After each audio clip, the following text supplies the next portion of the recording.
All right, class. Today is Monday, and this is our social studies video, so we're going to hop right into it. So we've talked a little bit about the Revolutionary War, so now we're going to talk kind of about things around that time and a little after that time, okay? So the first thing we're going to talk about today is the Constitution and the Bill of Rights. So the Constitution is a document. It's made up of three parts. It's made up of a preamble, which we'll talk about in a second, articles, and the Bill of Rights and other amendments. All right? It's made up of 27 total amendments. Pardon me, sorry. So one thing to know is that the first 10, which is called the Bill of Rights, was added before every state would accept the Constitution as as a national document, okay? So, but we need to get into why this is the case, okay? This is the case because there were two parties. You had the Federalists and the Anti-Federalists. The Federalists were in favor of a very strong government presence. They wanted the government to be over much more than the Anti-Federalists did. The Anti-Federalists kind of wanted to keep the country a smaller country anyway, and they were like, we don't need a super strong, super present government to do that. That's going to make it way too easy for somebody that comes into presidency to make themselves and end up being a king again. So we don't really want that. And so a compromise that was come up with was the Bill of Rights. And the Bill of Rights is 10 amendments. We're going to talk about the first two in a little bit. But the Bill of Rights is the first 10 amendments, and what it does is it limits what the government can and cannot do. So for instance, the First Amendment gives you the right to freedom of speech, freedom of press, freedom of religion, things like that. There's a little bit more that goes into it, but it's definitely with those things. So it's pretty much saying, I can practice whatever I want, the government can't stop me, which goes back to the religious freedom of why people were coming over to the colonies anyway. And then freedom of speech, which is like, I can disagree with the government and say that I disagree with the government, and they cannot stop me. They can't throw me in jail just because I disagree with the government. All right? And then the second one is the right to own and bear arms, which is firearms, which are guns. Pretty much saying, you can't deprive me of my right to own firearms. I can still do that.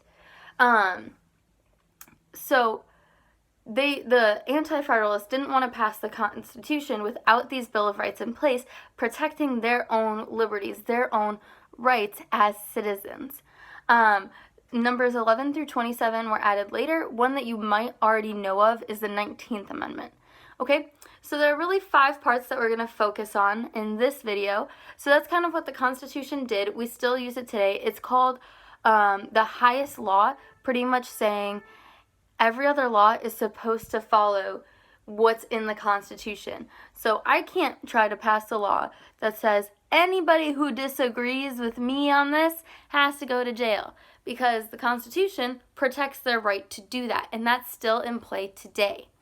All right? So there are 5 parts that we're going to look at. We're going to look at the preamble, we're going to look at what the articles are, and then we're going to look at 3 different amendments. So the preamble starts out, we the people, and it's the beginning. It's kind of like a prologue, but prologues are in books, and this preamble is to this legal document. So it's the very beginning that kind of introduces everything. All right? The articles are set up. It's in the original part, so it wasn't added later. This is part of the original Constitution. That it's not an amendment, is what I'm saying. So amendments were added later to add other things to the Constitution. And they're still part of the Constitution, but they're not part of the original thing that was handed to people saying, hey, let's pass this. Okay? So the articles, not the amendments, kind of set up the functions of the government. So like one of them talks about what the legislative branch can do, one of them talks about what the judicial branch can do, and so on. So we have the preamble, which is the part before the articles at the very beginning. We have the articles, which sets up how the government can be run and is run pretty much. And then we have amendments. So there are 27 of them, and we're just going to kind of look at 3 of them. The first one I already talked about is the right to freedom of religion, freedom of speech, freedom of press, things like that. You can say what you want, you can practice how you want. Now, obviously, if you're going to slander someone, you can still get in trouble because that's spreading lies about somebody. But you have the freedom to disagree with somebody else, and they can't just arrest you for that.